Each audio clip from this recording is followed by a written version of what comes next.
this story was always going to find you.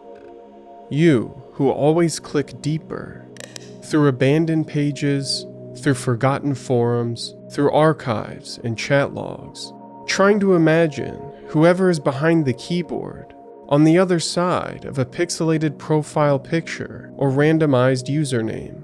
You've felt it before, that strange pull, that electric hum of possibility. You imagine they could be anyone, capable of anything. Before the murders, before the disappearances, Ziz LaSota was just another username that most people ignored until they couldn't. LaSota transitioned into a woman and took the username Ziz. It wasn't a new alias, it was a severance, a reinvention. She had shed her old self like a molting snake, erasing the past and stepping into something else. And that's when the murders started. LaSota drifted through the Bay Area, bouncing from job to job, house to house. She stumbled through fringe subcultures, collecting those sad or small enough to need collecting, the desperate, the isolated, the starved for purpose. She began to reshape them until they no longer thought of themselves as individuals. She gave them purpose, but purpose came at a cost. This is where it begins. 6 people are dead. A string of abrupt suicides, disappearances with no answers. A married couple in Pennsylvania executed in their home. A shootout in Vermont with a Customs and Border Patrol agent. 2 sword and knife attacks against the same landlord in Vallejo. 5 members of the cult are behind bars, facing homicide charges. They were embedded in some of the most prestigious institutions in the world: NASA, Google, Berkeley's Machine Intelligence Research Institute. Yet, they were no different than the cults that came before them, beginning first with a rejection of the world as it is, then a rejection of human life itself. We've seen it before, a conviction that offering souls to the darkness might be the only escape, a faith that human sacrifice is the only ticket to the stars, a belief in a leader too divine to die or decay. They thrived on whispers, secrecy, rituals hidden in the dark. That's where the Zizians differed. They started the way so many things do now: a name on an internet forum, a user posting into the void. And you imagine they could be anyone, capable of anything. And you would be right.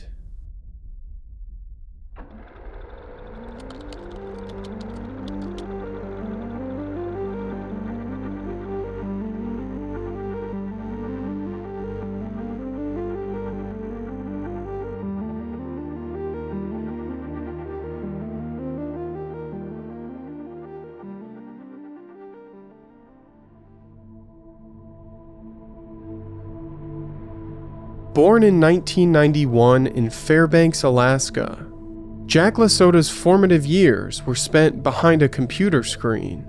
After dropping out of graduate school for computer hardware engineering in 2015, she dedicated herself to the development of a game.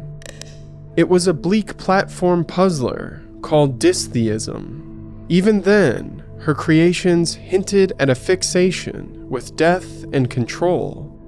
The game was submitted to the 2016 Independent Game Festival, a fleeting attempt at recognition. Shortly afterward, LaSota moved to the Bay Area, chasing the programmer's promise to Silicon Valley. She landed a job at a language learning startup called Lingoland, only to be fired within 4 days. Then a brief contract at a biotech firm that also fell apart. Afterward, she spiraled through months of unemployment and fleeting housing. While unemployed, LaSota journaled obsessively on her blog titled Sinceriously, where where she rejected inherited morality and railed against social norms. But these musings weren't profound, they were pretentious. True philosophy challenges, refines, and evolves. Nietzsche, Kierkegaard, the existentialists, they sought to build new moralities from choice and suffering. LaSota borrowed her ethics from Star Wars Sith Lords, and she called the dogma mental tech. It wasn't philosophy, it was cosplay with consequences. LaSota began posting on the Less Wrong forums, a digital crucible where rationalists dissected human cognition, debated ethical frameworks, and braced for the existential risks of artificial intelligence. For rationalists, the mind was just another system. Like code, it could be optimized. Biases could be debugged. Decision-making could be fine-tuned. Every thought, every belief, subjected to the cold scrutiny of Bayesian reasoning. But this wasn't just theoretical navel-gazing. They believed survival depended on it. Thinkers like Nick Bostrom warned of a future where unchecked artificial intelligence could render humanity obsolete. In the rationalist view, the only way to prevent catastrophe was to align artificial intelligence with human morality. Strangely, LaSota had two accounts, a rarity in a community that prizes transparency and intellectual honesty. The first account, under her birth name, Jack LaSota, it contained only a handful of posts, mostly about the game Distheism. But in 2018, LaSota began posting under a new account name, Ziz. This was the beginning, the construction of a digital figurehead, a new mind, a new self, a new identity. And the transformation wasn't just digital. She began experimenting with hormone therapy, introducing estrogen and anti-androgens into her body. A bitter dispute with a landlord left her crashing in communal housing, followed by months of bouncing between Airbnbs. Still unemployed, she sought connection through Less Wrong meetups in the Bay Area. But among rationalists and employers, she struggled, often blaming her lack of social grace. But LaSota wouldn't be alone forever. Everything changed with the introduction of Gwen Danielson in 2016. They met at a rationalist meetup, drawn together by the same obsessive search for truth. LaSota was initially intrigued by the question of whether or not Danielson was transgender, but it turned into something else. A kindred bond fueled by their belief that the world was broken. And then Danielson offered something more than just a shared ideology. A place to belong. A boat. More specifically, an islander. A Bermuda-rigged sloop known as a Rawson 30. She was moving the boat to the Encino Basin, where the marina would allow for live-aboard residents. The idea was irresistible. LaSota moved aboard for just $600 a month in marina utilities and fees. It was cheaper than anywhere on land, but space was tight. 8 feet wide, 20 feet long. A single cabin, cramped and communal. And LaSota lamented the inability to set up 3 monitors, no quiet hours to code without distraction. But the two adapted. Together they learned the water, how to drop anchor, how to tack through headwinds, how to navigate the tides. LaSota was almost too careful, wearing a bike helmet while learning to sail, just in case the boom swung unexpectedly. At first, it worked, until it didn't. The space was small, there was nowhere to retreat, nowhere to be alone.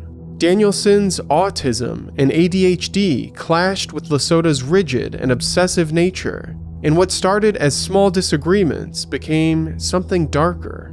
A battle for control. LaSota conditioned Danielson to meet her needs, weaponizing the rationalist's drive for self-optimization and turning debate into indoctrination. Over time, they became less painful to be around. That's how LaSota described it later, a chilling admission that Danielson's acceptance of her ideology was a slow, deliberate molding. The boat had been a test. Now, LaSota needed a larger audience. At the same time, her philosophy had hardened. It had become predatory. She believed morality was a hindrance and sociopathy was a necessity. She returned to forums searching for others. Her communication strategy wasn't about connection, it was about control. Through relentless video calls, lengthy email chains, and constant digital contact, she embedded herself into the minds of her followers, blurring the line between influence and manipulation. These conversations were no longer rationalist debates. They gave way to something colder, more calculated. Every interaction felt programmatic, a series of scripts designed not to exchange thoughts, but to implant them. LaSota wasn't looking for friends anymore. She was looking for believers, and she found them. One of the first was Maya Pasek. Born Chris Pasek, she was a lost soul drawn to LaSota's philosophy, even when it defied the basic principles of neuroscience and psychology. And LaSota's new theory did exactly that. She began to preach that the human mind wasn't a single unified consciousness. Instead, there was an individual consciousness in each hemisphere of the brain. She claimed that she could help followers break down the walls of the mind and unleash these alternate personas. Even worse, she claimed that this allowed followers to practice hemispheric sleep, where one hemisphere of the brain sleeps while the other remains awake. In theory, it was about optimization. In reality, it was about control. This practice amounted to severe sleep deprivation, a classic method of eroding critical thinking and heightening susceptibility to indoctrination. Maya Pasek became the first casualty of LaSota's mental engineering. She adopted hemispheric sleep, and it quickly eroded her mental defenses. Sleep deprivation blurred reality, deepened emotional wounds, and left Pasek vulnerable. In late 2018, Pasek published her final post on the Less Wrong forums, titled Decision Theory and Suicide. It was a final farewell. Pasek wouldn't post online again, and one source claims to have found record of the death of Chris Pasek in Śląsk, Poland. LaSota viewed this tragedy as an experimental failure, an acceptable loss. She later posted 7 unemotional words in response to the events. Pasek disappeared, presumed to have committed suicide. What had started as radical thought was becoming something darker, something dangerous. The impact and power of her control was clear, and LaSota sought to expand her reign with the creation of the Rationalist Fleet, a group that ostensibly offered affordable housing for other fringe thinkers. However, it's more likely that this venture sought to physically isolate members from external influences, fostering an environment where LaSota's control could intensify unchecked. In 2017, she sought to purchase the Caleb, a 94-foot World War II-era tugboat located in Ketchikan, Alaska. The vessel was reasonably priced, so LaSota and Danielson assembled a crew to navigate the Caleb approximately 1,500 miles down the Pacific coast to the San Francisco Bay Area. They made it to Pillar Point Harbor, but the problems started almost immediately. The Caleb was unstable. It dragged anchor, drifting unpredictably. The vessel struck an unoccupied mooring ball, and other boat owners reported the vessel, worried for their safety. But LaSota didn't care. She had her experiment. The group lived on the ship for several years. They even befriended Curtis Lind, a connection that would later turn deadly. In 2021, LaSota sold her stake in the Caleb, and by 2022, the crew abandoned it entirely. On May 27, 2022, the Caleb partially sank in the outer harbor, where it remains to this day. A rusting corpse of a failed dream, another piece of wreckage in the wake of the Zizians. The San Mateo County Harbor District has declared it abandoned property. Removal costs are estimated at $2 million. And LaSota? she was already moving on to something much worse. Before abandoning the Caleb, the group had become something else, the Zizian Cult. LaSota had left the rationalist movement behind, but she didn't discard its principles.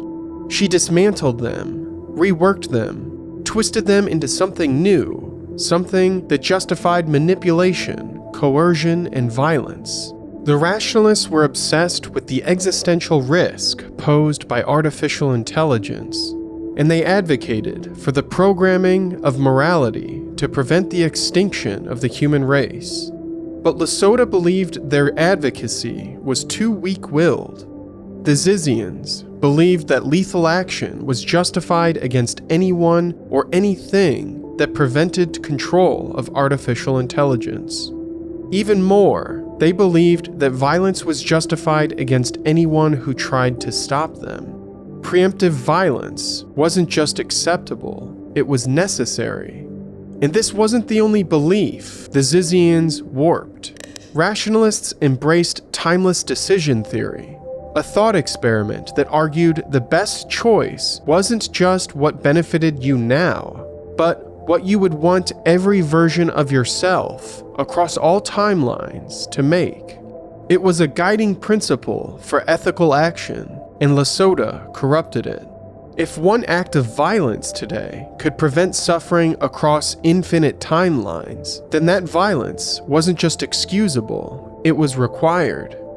Murder was no longer an individual crime, it was a cosmic obligation, a necessary sacrifice for the sake of all possible futures. And then there was mental debugging. Rationalists believed in constant self-improvement. They analyzed their thoughts, a practice known as mental debugging, a process of rigorous self-examination.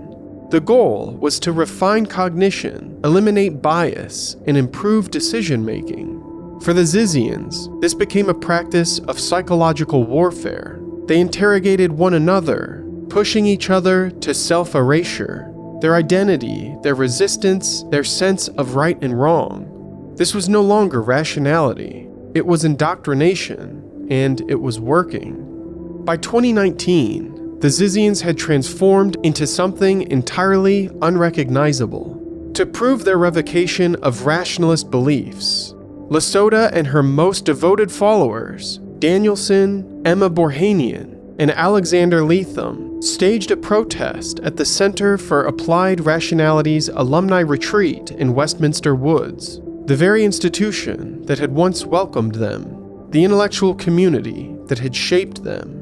Now, they wanted to be the ones to burn it all down.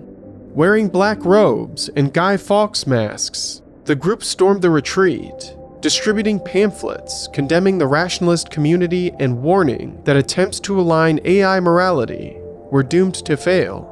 They argued that any moral framework imposed on artificial intelligence could be exploited by malicious actors, rendering the entire endeavor futile. The rationalists were wasting their time, and if they refused to see that, they were part of the problem.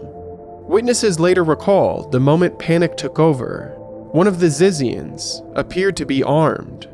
Within minutes, the Sonoma County Sheriff's Office and SWAT teams took the group into custody, finding pepper spray, body cameras, and walkie-talkies. No guns, no explosives. LaSota and the others refused to cooperate. They were charged with trespassing, resisting arrest, and child endangerment due to minors being trapped inside the venue. These charges were later reduced to misdemeanors.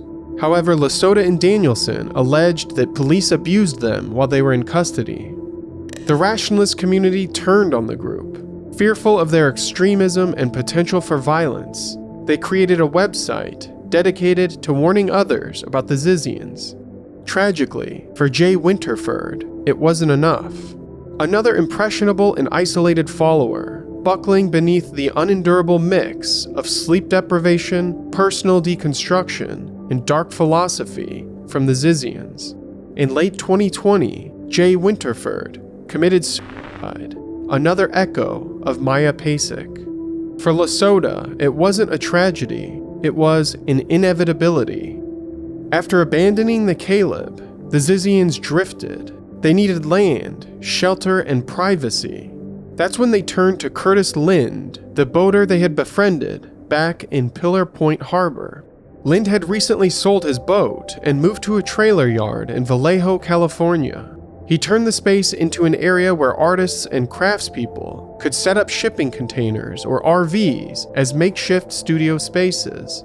He offered the Zizians a temporary space to fix up their vehicles. They said they would leave when they finished, but they lied. They stayed for 3 years, and the encampment grew. They brought vehicles retrofitted with refrigeration units and solar panels.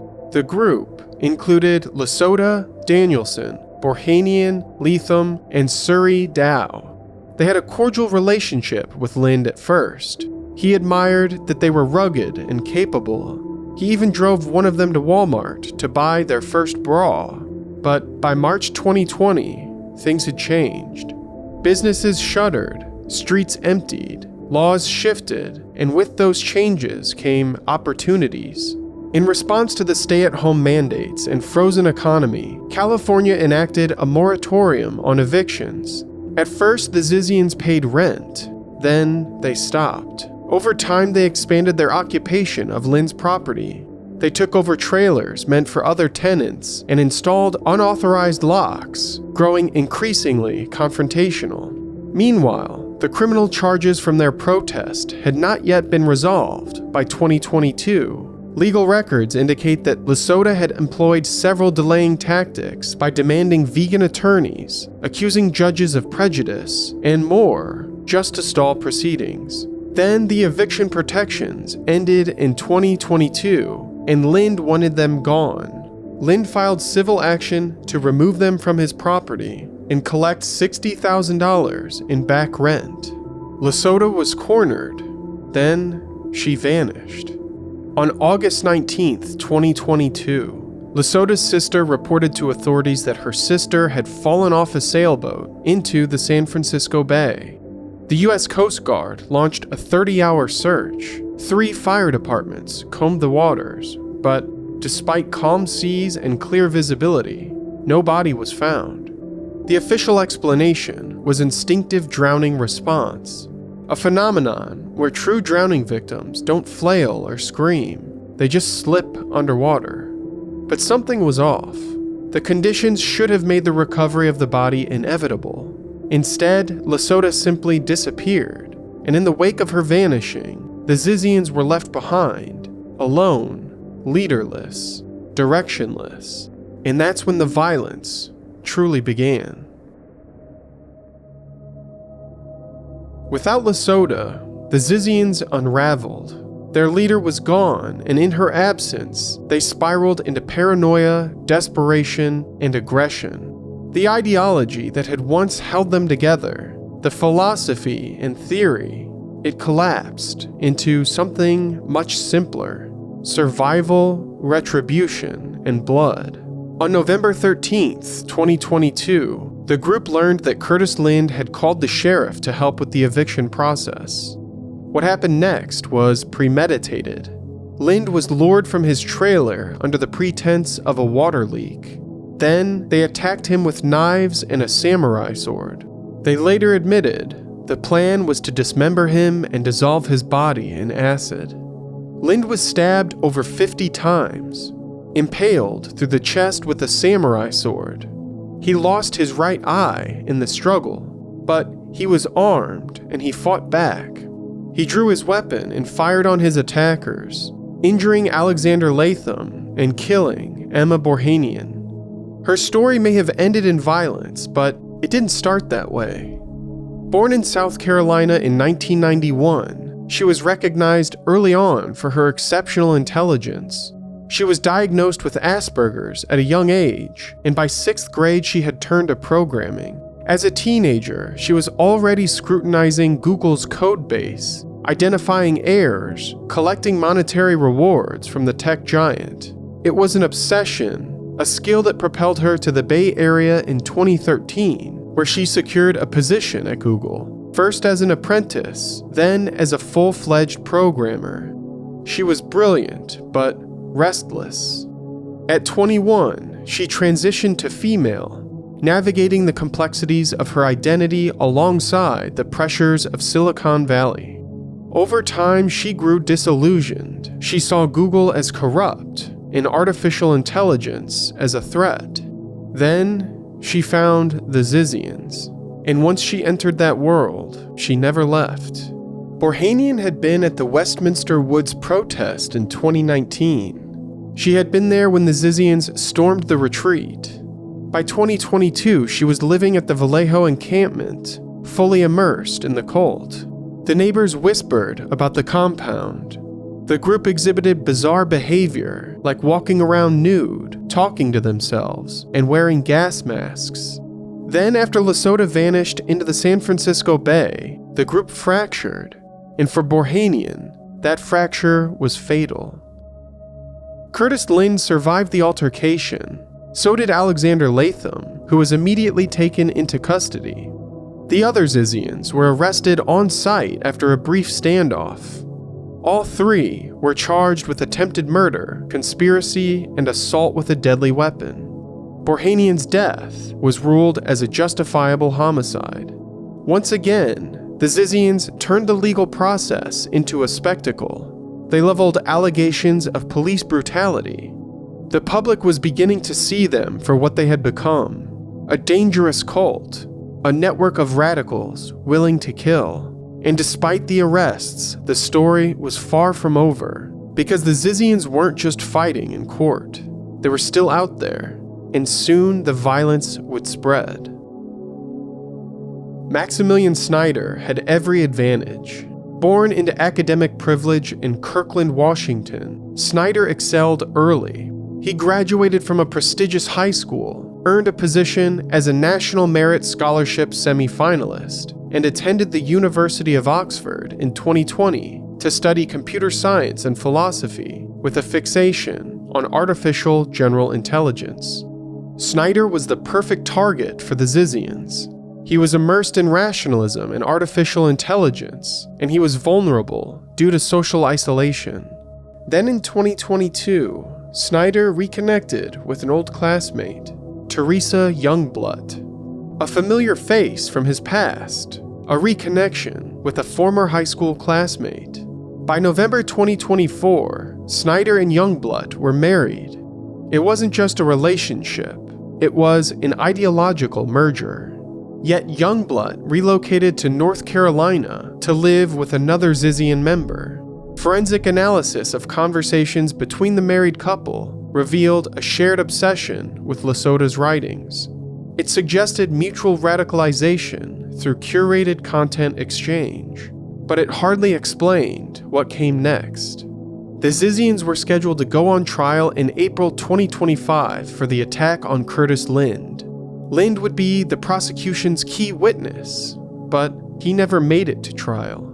On January 17th, 2025, months before he was scheduled to testify, Curtis Lind was found dead outside his Vallejo property. He had been executed in broad daylight. Witnesses and surveillance footage portrayed a man dressed in all black. Then, when Lind emerged from his home, the man put him in a chokehold, stabbed him multiple times, and cut his throat. It was premeditated. The killer knew where to wait and when to strike. Someone had been watching, studying, and within just over a week, investigators had a name. Through a combination of digital forensics, ideological linkages, and interjurisdictional coordination, investigators identified Snyder as the perpetrator. They recovered tactical gear matching witness descriptions from Snyder's residence, including a black beanie and knife sheath. Cell tower data placed Snyder's phone near the Lemon Street property in the time frame of the attack. Snyder was arrested in Redding, California. As of February 2025, he awaits trial in Solano County without bail, facing a potential death sentence. And his wife was already behind bars, indicted on federal firearms charges related to an earlier murder. Because this wasn't just one killing. It was part of a chain reaction, and the worst was still to come. Teresa Youngblood didn't have to end up where she did. She had a privileged background, a stable family, and a future carved for academic excellence. She attended Lakeside School, an elite private high school in Washington State, the same school that produced Bill Gates. Like Maximilian Snyder, she was scholastically driven but socially withdrawn. She was fixated on computer science, veganism, and artificial intelligence. She enrolled at the University of Washington, pursuing a degree in computer science, and she rekindled a friendship with her high school classmate, Snyder. But he wasn't the one that led her to the Zizians. That was Ophelia Bockholt. Bockholt was a German mathematician, a top-tier quantitative trader who was making nearly $500,000 in New York City. Bockholt was transitioning from male to female. Despite her accomplishments and seeming success, she chose to walk away from her life entirely in November 2023. She departed from Newark Liberty International Airport and severed all communication with her friends. No one knew where she went. Similarly, Youngblood made the same leap in May 2024. She packed a duffel bag, passport, and medical records, and she severed ties. She ended old friendships, changed her phone number, and sent a final email to her mother to say goodbye. Her parents discovered her journal, filled with ciphered text and accounts that she had been experimenting with psychedelic drugs. They reported her missing, and in a sense, she was. She had been erased. Her descent into the Zizian movement had been almost immediate. She absorbed the ideology, parroted its mantras, and let it consume her. In November 2024, she had moved in with Bockholt in Chapel Hill, North Carolina. It was here that Snyder visited them multiple times, further solidifying their connection to the Zizian network. Neighbors reported strange nighttime rituals in the nearby woods, figures dressed in black tactical gear, moving in complete silence, performing rehearsed maneuvers with no clear purpose, preparing for something. Then everything escalated. On January 20th, 2025, U.S. Border Patrol agents stopped the Toyota Prius carrying Youngblood and Bockholt during a routine immigration check on Interstate 91 in Coventry, Vermont. It was supposed to be a simple stop. Instead, it turned into a bloodbath. Records indicated that Bockholt's visa had expired, prompting agents to question her status. Youngblood exited the vehicle with a .40 caliber Glock handgun and opened fire without provocation, striking Border Patrol agent David Mayland, who was a 15-year veteran and canine handler. He died almost instantly. The ensuing firefight was brief but violent. Bockholt attempted to reach for a .380 caliber handgun before being fatally shot by return fire. Youngblood, too, was wounded in the exchange and shortly captured. As of February 2025, Youngblood has been indicted on charges related to the death of David Mayland, and she is awaiting trial. The FBI later revealed that they had been watching Youngblood and Bockholt for over a week.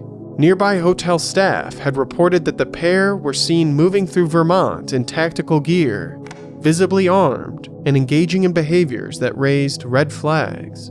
After the shootout, authorities searched the retrofitted Prius and recovered survival gear, ballistic helmets, night vision goggles, respirators, and a stockpile of ammunition.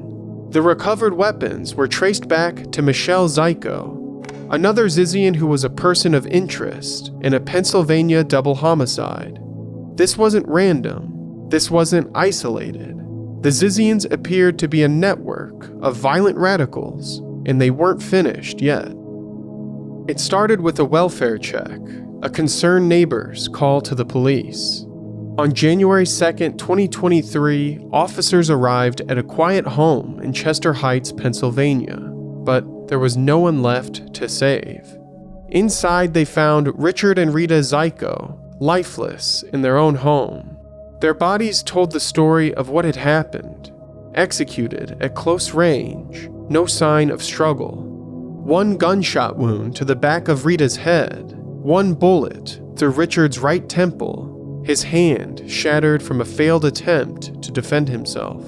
Surveillance footage from a neighbor's Ring camera captured a vehicle arriving at 11:29 a.m. on December 31st. Two figures who would remain unidentified in the footage would enter and exit the home in less than 20 minutes. While inside, the footage captured a voice shouting, "Mom," and "Oh my God," then silence.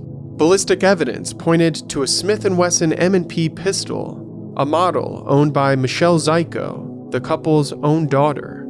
But ownership wasn't proof, at least not in a court of law. And yet the deeper investigators looked, the more tangled her story became. Zico had been circling the periphery of LaSota's network for years. Their connection traced back to at least February 2022, and it was bizarre from the start. On Tumblr, Zico admitted to using fake identities to investigate LaSota. Her post claims that LaSota threatened to kill her if she did not murder one of their former friends.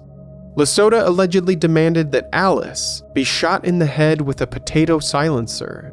If Zico refused, LaSota warned that she would be the target instead. Zico didn't follow through, but she stayed, and the Zizians accepted her. She was one of them. Zico claimed that she had an alibi. She was in Vermont with her roommate, Daniel Blank, at the time of the murders. However, investigators became suspicious when she claimed to have had no contact with her parents. But there were messages between the two just days prior. The timing was suspect, and so was the motive. She was the sole heir to their estate. Whatever plans she had for that inheritance came to an abrupt halt when the money was frozen under the weight of the investigation. Then things took an even stranger turn. In January 2023, police tracked her down to a hotel room near the Philadelphia airport.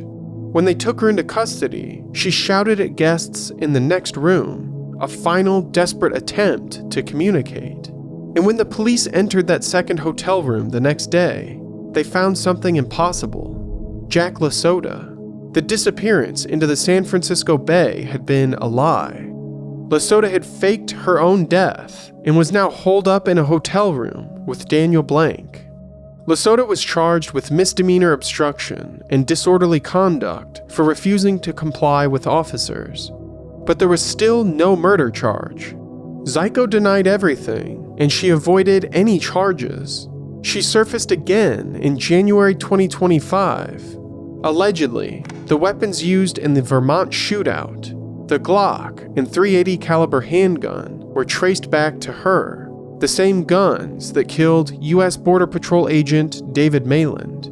By that time, Zico was already on the run. On February 16, 2025, a quiet plot of land in Frostburg, Maryland, a town not known for much beyond its proximity to the Allegheny Mountains. It was there that a local property owner noticed something was off. Three figures in all black tactical clothing with two box trucks attempted to camp on his property. Maryland State Police arrived on the scene. What they found wasn't a group of harmless transients. It was LaSota, Zico, and Blank. While securing the scene, police discovered a rifle, a loaded Sig Sauer P365, and another handgun concealed on Zico. She resisted detainment, and they subdued her. LaSota didn't resist. There was nowhere left to run.